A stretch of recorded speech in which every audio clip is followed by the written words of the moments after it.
Hi friends, ఈరోజు మనం పన్నీర్ పాలక్ మసాలా చూద్దాం. పన్నీర్ పాలక్ చూసాం. ఈరోజు కొంచెం డిఫరెంట్గా మసాలా యాడ్ చేసుకుందాం. ఫస్ట్ పన్నీర్ తీసుకుని చిన్న చిన్న ముక్కలుగా కట్ చేసుకుని సైడ్న పెట్టుకుందాం. ఓకేనా? దాంట్లో నేనేం చేస్తున్నాను అంటే ఫస్ట్ ఒక దీక్ష తీసుకుని దాంట్లో ఆయిల్ వేసుకుని వేడి చేయడానికి ఉంచేసి పన్నీర్ ముక్కల్ని కొంచెం పెరుగు, కొంచెం మిర్చి, రెడ్ చిల్లీ అనమాట, రెడ్ చిల్లీ, సాల్ట్, పసుపు, కొంచెం గరం మసాలా కానీ చికెన్ మసాలా కానీ ఉంటే వాటిని యాడ్ చేసుకుని ఈ ముక్కల్ని మనం చికెన్ ముక్కలు ఎలా కలుపుకొని పెట్టుకుంటాం అలా సైడ్ని కలుపుకొని పెట్టుకోవాలి. పెట్టుకున్న తర్వాత ఆయిల్ ఎప్పుడైతే వేడైందో దాంట్లో దాకలో మన ఈ ముక్కలన్నిటిని ఫ్రై చేసుకోవడానికి వేసేసుకోవాలి. ఇవి ఫ్రై అవుతూనే ఉంటాయి.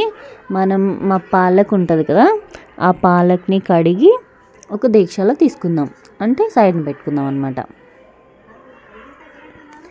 తర్వాత ఆ పాలక్ని మనం ఏం చేద్దామంటే వేరే కడాయిలో కొంచెం ఆయిల్ వేసుకుని మనం మసాలా యాడ్ చేసుకుందాం.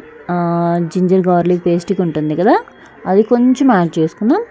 యాడ్ చేసుకుని మనం గోంగూరని ఎలా ఉడకపెట్టుకుంటాం అలాగే ఈ పాలక్ని ఉడకపెట్టుకుందాం. ఎలా ఉడకపెట్టుకుందాం అంటే కొంచెం సాల్ట్, పసుపు వేసి ఉడకపెట్టుకుందాం.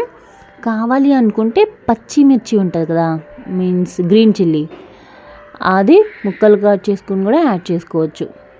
యాడ్ చేసుకున్న తర్వాత దీన్ని బాగా గ్రేవీ లాగా ప్రిపేర్ చేసుకోవాలి. గ్రైండ్ చేసుకుంటే గ్రైండ్ చేసుకోవచ్చు, మెదుపుకుంటే మెదుపుకోవచ్చు. నా దగ్గర కొంచెం ఎక్స్ట్రా పన్నీర్ కూడా ఉంది, అది కూడా యాడ్ చేసుకున్నాను నేను. నెక్స్ట్ మనం ఇందాక కుక్ చేసాం కదా, అన్నీ మిక్స్ చేసి పన్నీర్ని, ఆ పీసెస్ అన్నిటినీ గ్రేవీలోకి యాడ్ చేసేసుకుందాం. చూడండి, అలాగే కొంచెం వాటర్ డ్రాప్ చేసి కాసేపు వరకు ఇలాగే ఫ్రై చేద్దాం.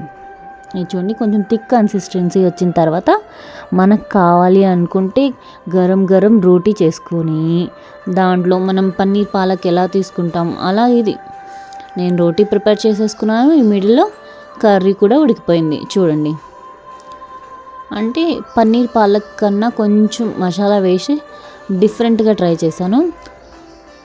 చూడ్డానికి బాగుంది, ట్రై చేయండి. అండ్ టేస్ట్లో కూడా బాగుంది. మీరు కూడా ట్రై చేయండి, లైక్ చేయండి, షేర్ చేయండి. Bye bye.